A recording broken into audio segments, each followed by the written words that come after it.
Jerry Jones, he's been going all in for like about 20 years now. So what's one more? Let's do it. All right, Russell Wilson was officially released by the Broncos, leaving them with the biggest cap hit in NFL history. So what should the Broncos do at quarterback now? Lorenzo? What the Broncos should do is what I think most teams who need a quarterback should do, and that's trade for Justin Fields. This guy has a unique skill set. He can run the ball, he can throw the ball, and what he's been missing in Chicago has been stability, a good offensive coaching staff.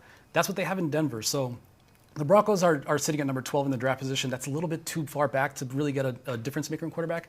One other wild card I'll mention here, a little trade for Jameis Winston. Sean Payton had some experience with him.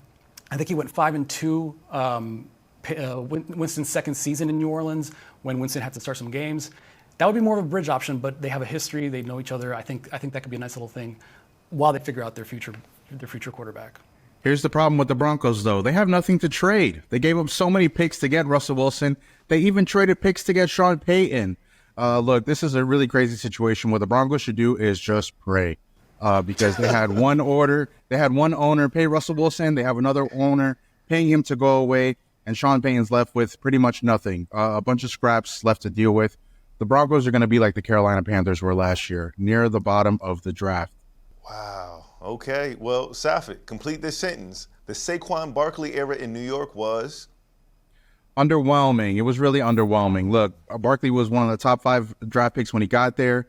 It just so happened that the Giants picked Daniel Jones. And it's not Daniel Jones' fault, but he was not the right quarterback for that team in that city. And they kind of just squandered altogether now. Barkley's about to be out the door. Daniel Jones is seemingly almost out the door with the Giants kind of having some remorse of signing him to a contract last year. I'm not sure where the Giants go from here, but it seems like they're going to be in a rebuild again, and who knows if Brian Daboll is going to last through that. All right, from Saquon exploring free agency to the Giants allegedly wanting nothing to do with Daniel Jones, what is in store for the Giants organization this season? I think the one thing we can say with certainty is pain. The Giants, they've done this to themselves. The problem is that this offseason in particular, they really can't do a whole lot because they are still locked into Daniel Jones. Next offseason, I think, is the one where we might see some change, where they might be able to get Daniel Jones out the door and then figure that out. So for this offseason, if I'm the Giants, what I'm doing is just amassing some young talent that we can build for the future. But for the Giants fans looking to contend right away because they're looking to get free agents or whatever, I don't see that happening. All right, Safid, Mike Evans got paid in Tampa, and rightfully so. But what are the chances that the Buccaneers work out a deal with Baker Mayfield? I think it's pretty high here. I think the Buccaneers should run it back with Baker Mayfield. They had a lot of success last season and reached into the playoffs before they got ousted by the Detroit Lions.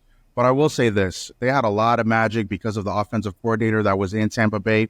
He's now the coach of the Carolina Panthers.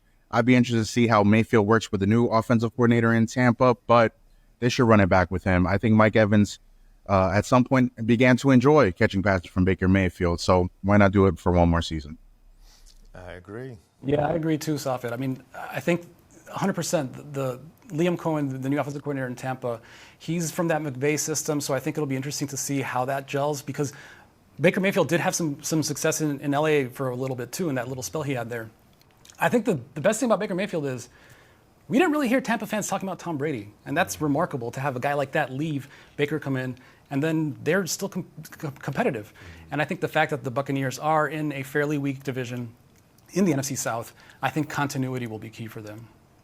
Good point, Renzo. All right, now we're going to stay with quarterbacks. Pittsburgh has been in recent chats about needing a quarterback, yet they say they aren't interested in Russell Wilson.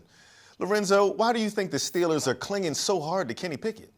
I don't know. I mean, I don't understand this.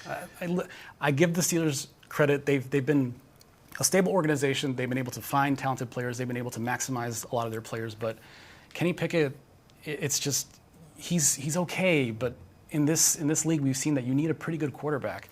And with guys like Kirk Cousins, Russell Wilson, Justin Fields available, I think the move is to get one. And I don't understand. I think this is a case where maybe a team is trying to like reinforce their decision to draft a guy in the first round, but I just think that compounds a mistake. So I don't get it. I think there's something to be said about messaging and what your young quarterback hears so that his confidence can remain at some sort of level where he can compete and help the Steelers win some games. But Pittsburgh knows that they have to figure out this quarterback situation, and everyone in the NFL knows they have to figure out this quarterback situation, or else Mike Tomlin's probably going to get his first losing season in a while next year. All right, pick one. Which is worse? Broncos $85 million in the cap, Daniel Jones' contract situation, or DeShaun Watson $330 million guaranteed? I mean, this is just rough all around. But like, to me, the answer is clear. It's the DeShaun Watson one. I mean, let's just talk football here. My guy Joe Flacco was outplaying him, and he was reconnecting with Amari Cooper, with David Njoku, two of their best weapons. The Browns were playing better with Joe Flacco off of the couch. I mean, the guy won comeback player of the year.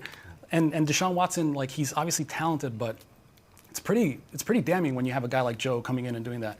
But then you have to look at the off-field stuff.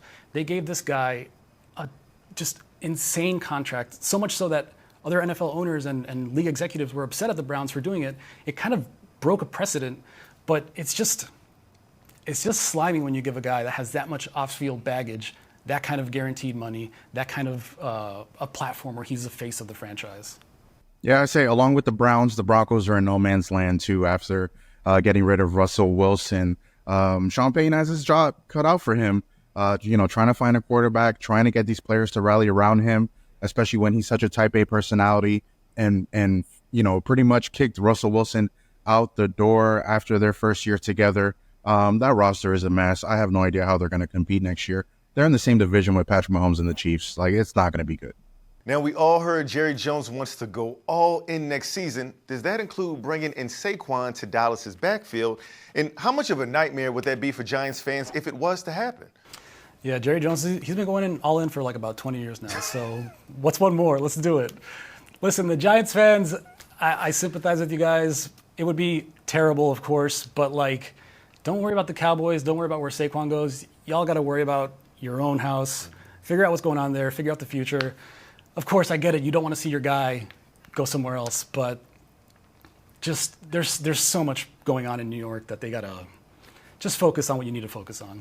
Look, I think Tony Pollard is a great pass-catching running back, but Saquon Barkley is probably the better running back. He might make the Cowboys even better, and I would even say the favorite to win the NFC East next season because the Eagles don't have Jason Kelce anymore. Hey, sports fans, if you want to see more conversations with athletes and stars, check out these videos right here and be sure to subscribe for more from USA Today Sports.